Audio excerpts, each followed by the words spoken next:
Hello everybody! Today, Honey is going to continue reading Wayside School Gets a Little Stranger, written by Louis Shacker and illustrated by Tim Houch. Chapter 4 Dr. Pickle.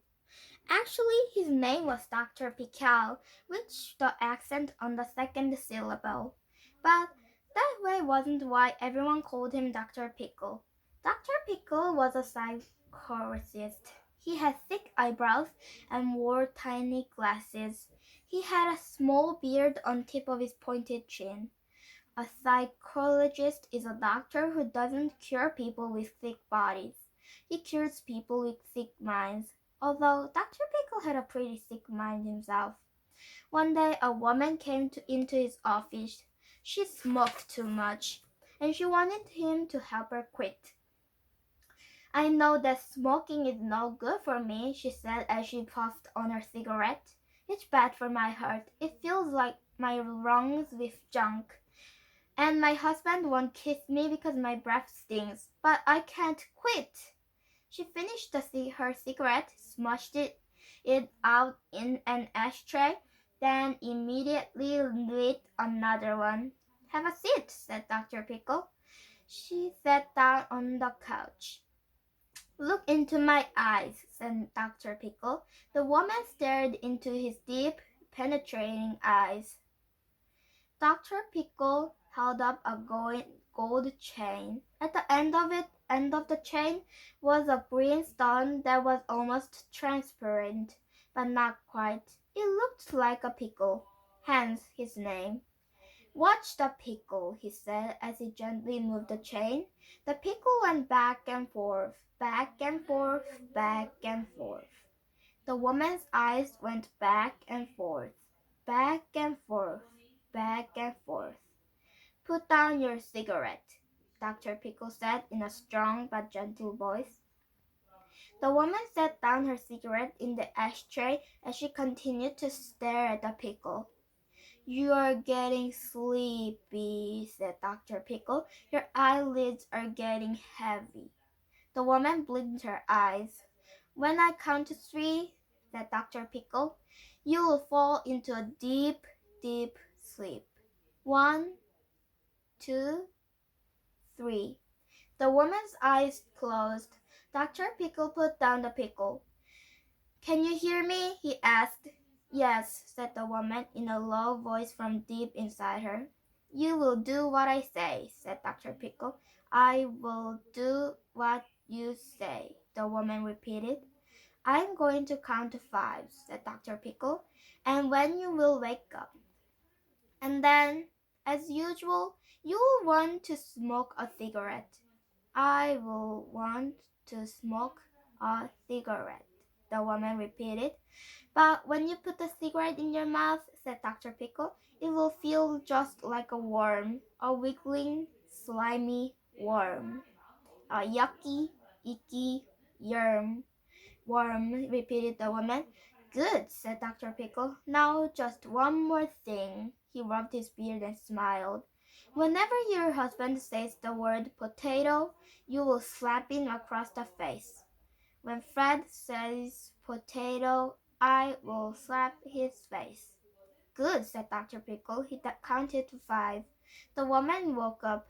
So, do you think you can help me? She asked in her normal voice as she reached for her cigarette. Dr. Pickle shrugged. She put on her cigarette in her mouth, then screamed as she pulled it out.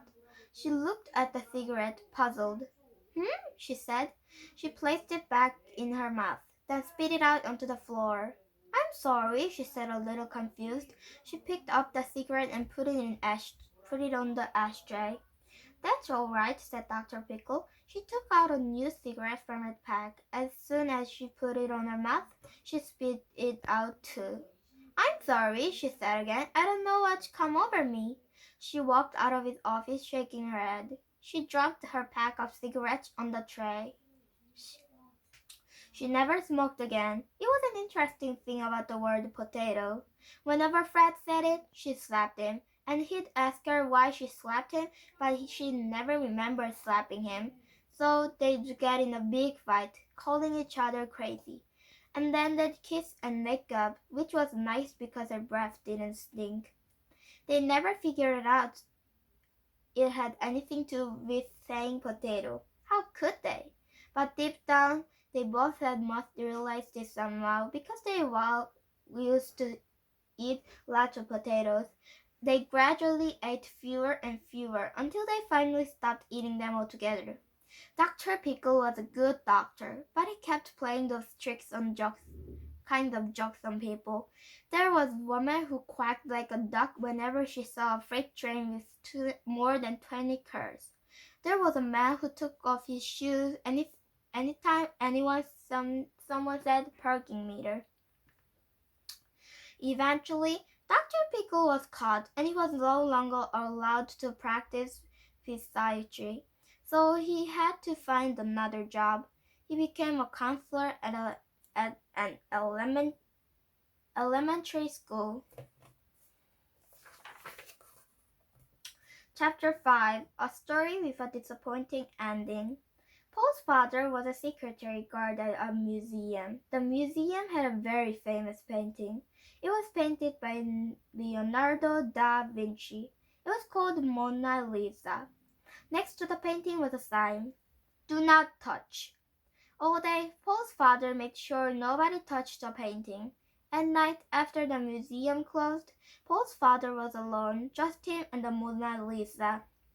And the sign, "Do not touch, do not touch, do not."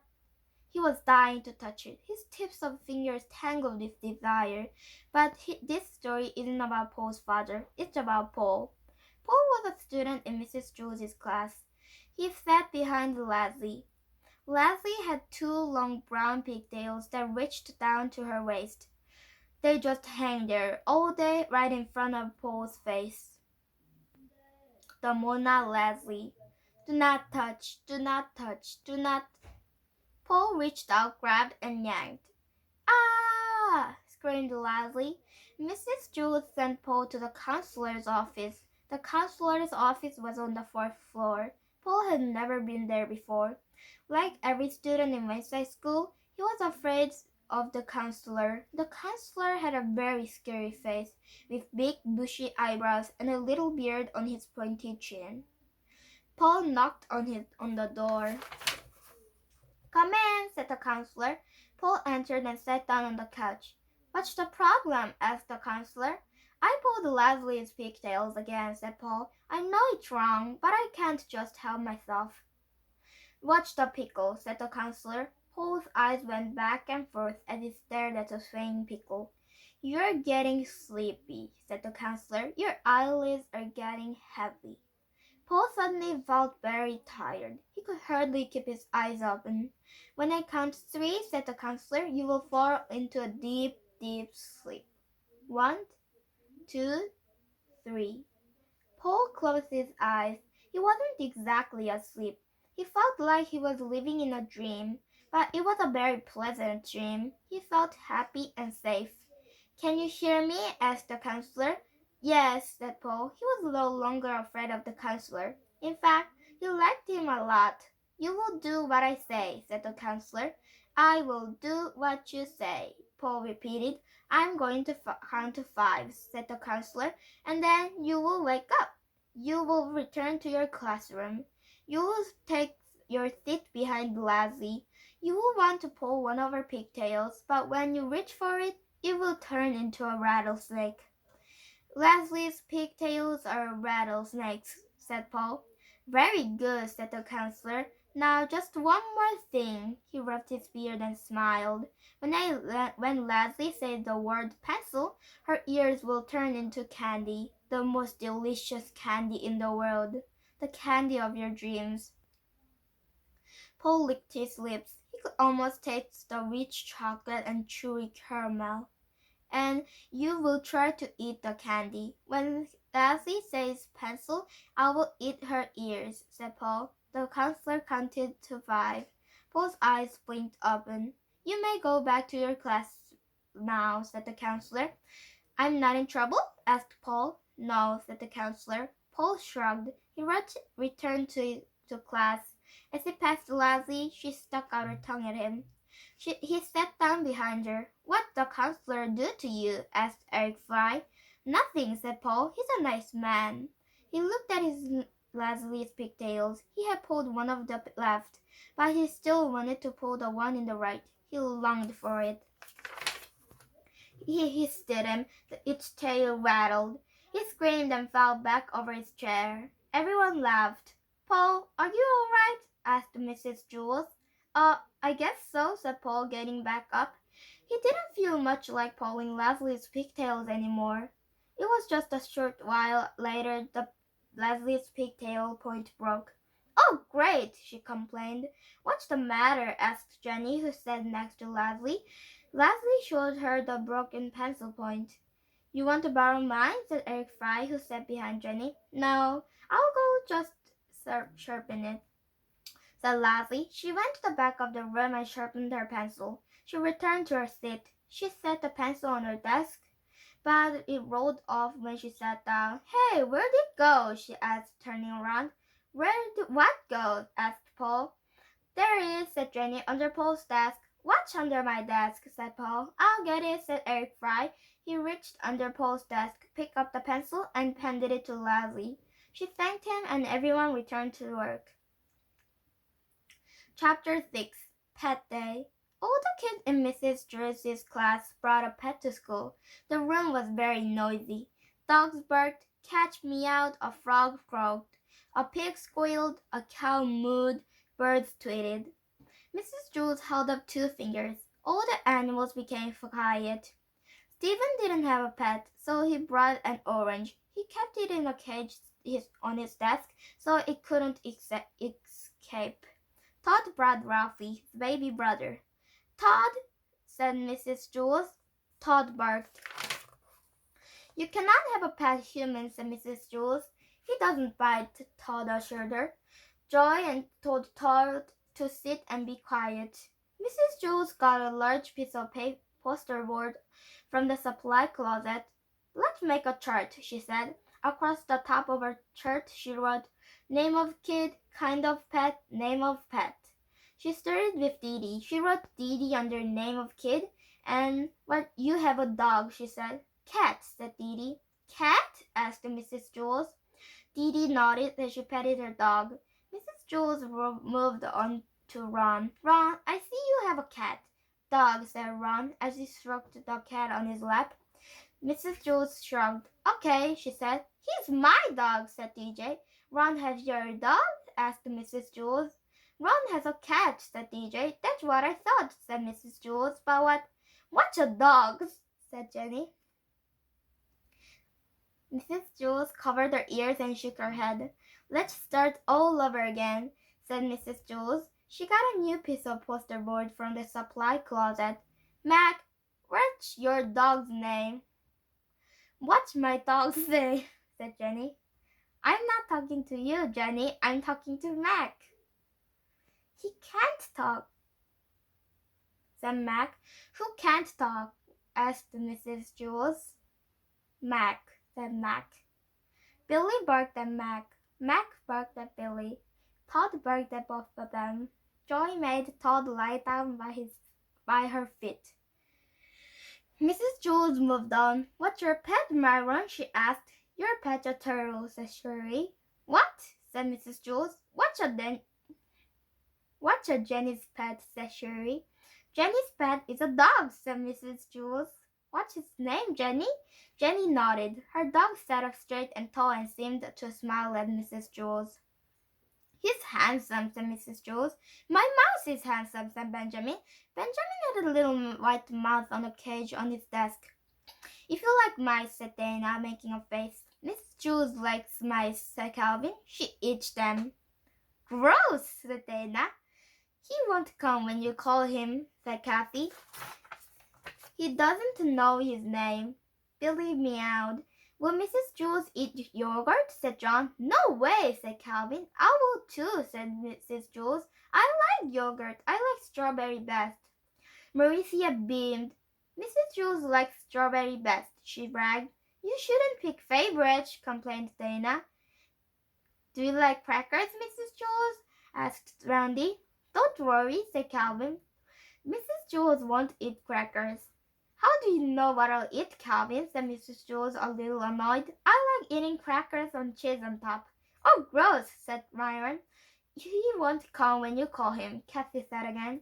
Mac, keep Mac away from my socks, shouted Allison. Wait, said Jason. No, you've got my socks and I've got your socks. I can tell the difference between my socks and your socks, Jason, said Allison. Mrs. Jules covered her ears and shook her head. She moved on. What's your pet, Damien? She asked. I already told you he was a turtle, said Shirley. I wasn't talking to you, Shirley, said Mrs. Jules. I was talking to Damien. Your nose a ferret, said Damien. My nose a ferret? Said Mrs. Jules. My nose a hamster, said Joe. Billy bleated. Mrs. Jules licked her leg. Hey, Paul, said Leslie. I like your pigtails. Thanks, said Paul. May I touch your pajamas? Go ahead, said Bibi, who was already panting Leslie's pajamas. She won't scratch you. This is crazy, shouted Terence. He's cute. Name of kid, kind of pet. Name of pet, Dee. Dog, cat. Ron, cat, dog. DJ, dog. Okay. Jenny, dog. What? Mac, dog. Mac. Joy, dog. Todd. Sherry, turtle. Your pet. Benjamin, mouse. Handsome. Calvin, cat. Growth. Mrs. Jules, Kathy, skunk. Growth. John, frog. Yogurt. Maricia, cat. Strawberry. Rondi, bird. Crackers. Myron, chipmunk. Cheese. Alson, cat. Socks. Jason, cat. Socks. Damien, ferret. Urinal. Joe, hamster. Minnow. Paul, pig. Tails. Leslie, cat. Pajamas. Terence, dog. Crazy. Eric Wright, kid. Billy. Eric Bacon, dog. Billy. Eric Evans, cat. Billy. Eric Dana, dog. Tootsie. Didi, bird. Picasso, Todd. Kid. Waffy. Stephen, orange. Fido.